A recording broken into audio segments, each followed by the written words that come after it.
10 টাকা থাকলে তো বাইরে উপকার হবে। 10 টাকা না থাকলে 10 টাকা আজকে লাগবে না, যান চলে যান। থ্যাংক ইউ, ধন্যবাদ। সো ফ্রেন্ডস, আমি বানাইতেছি মিক্স ককটেল জুস। হ্যাঁ, এটা কি দিছে? এটা মিক্স ককটেল জুস বানাচ্ছি। এটা দিছি খেজুর, এতে দিলাম খেজুর, দিলাম পাপে, দিলাম ব্যানানা, দিলাম আপেল দিলাম। এখন দেবো কি, এটা কত? এটা 70 টাকা গ্লাস। এখন ড্রাগন দেবো, এটা নিবি? বুঝে দিন। তাহলে 3টা একসাথে হবে।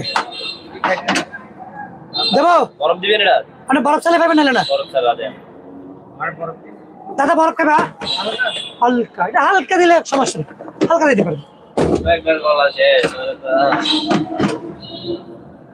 সব ফ্রেন্ড যে যেখান থেকে ওয়াচিং আছেন অসংখ্য ধন্যবাদ। আমি শিমুলি, আমি জুস কর্নার থেকে সবাইকে জানাই বুক ভরা ভালোবাসা। সো ফ্রেন্ডস, আপনি স্বাস্থ্য ফিট রাখতে হলে খেতে হবে কি জুস। ফ্রেশ জুস কিভাবে বানাবেন জানেন না, কোনো সমস্যা নেই, সাথে থাকেন, দেখিয়ে দিচ্ছি।